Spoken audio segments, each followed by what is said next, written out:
어느 한적한 마을에는 오래된 수도원이 자리 잡고 있었다.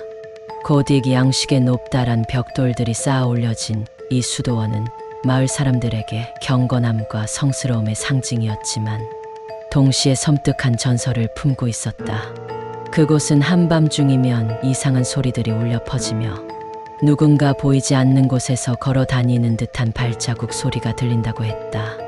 수도원에 얽힌 이야기는 오래전부터 마을 사람들 사이에서 은밀하게 전해져 내려오던 비밀이었다.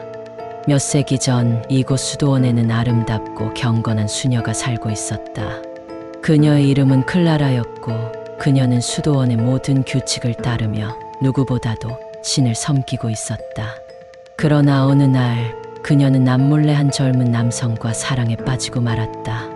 그 남자는 수도원을 방문한 귀족의 아들이었고 두 사람은 수도원의 규율을 어기고 밤마다 몰래 만나 사랑을 속삭였다. 하지만 이들의 비밀은 오래가지 못했다. 어느 날 밤 두 사람이 만나던 장면이 다른 수녀에게 발각되었고 수도원장에게 보고되었다. 수도원의 엄격한 규율에 따라 클라라는 지하 감옥에 갇히게 되었고 그녀는 자신의 잘못을 참회하기 위해 남은 생을 그곳에서 보내야만 했다. 지하 감옥은 차갑고 어두웠으며 햇빛 한 줄기조차 들어오지 않는 그곳에서 클라라는 날이 갈수록 미쳐갔다. 고통 속에서 사랑하는 사람을 다시 보지 못한 그녀는 결국 기나긴 고독과 고통 끝에 숨을 거두었다. 그 후 수도원에서는 이상한 일이 일어나기 시작했다. 밤이 되면 지하에서 흐느끼는 소리가 들려오곤 했고 종종 늦은 시간에 수도원을 지나가던 사람들은 하얀 수녀복을 입은 여인이 복도 끝에 서 있는 모습을 보았다고 말했다. 그녀의 얼굴은 보이지 않았지만 그 뒤로 들리는 희미한 흐느낌과 종소리가 점점 가까워지며 누군가를 찾는 듯한 발소리가 들렸다. 이 소문은 수도원 안팎으로 퍼져나갔고 수도원의 사람들은 두려움에 떨었다. 특히 한밤중이면 아무도 지하 감옥 근처로 가지 않으려 했고 수도원 복도를 지나칠 때면 종소리가 울릴까 겁에 질렸다. 오래된 수도원의 종소리는 마치 무언가를 알리듯 특히 정확히 자정이 되면 꼭 울렸다. 어느 날 새로운 젊은 수녀가 수도원에 입성했다. 그녀는 이러한 전설을 믿지 않았고 단순한 미신에 불과하다고 여겼다. 하지만 호기심이 많았던 그녀는 어느 날 밤 다른 수녀들이 잠든 틈을 타 수도원의 지하로 내려가 보기로 결심했다. 그녀가 지하 감옥에 도착했을 때 거기에는 오래전 클라라가 갇혀있던 방이 있었다.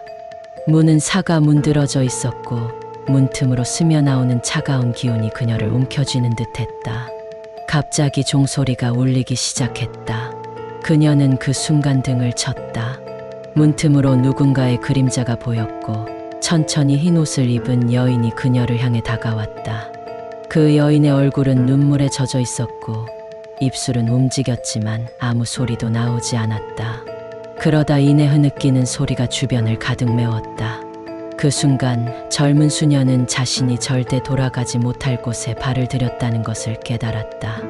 그녀는 두려움에 떨며 뒤로 물러섰지만 그때 복도 끝에서 또 다른 종소리가 울려 퍼졌다.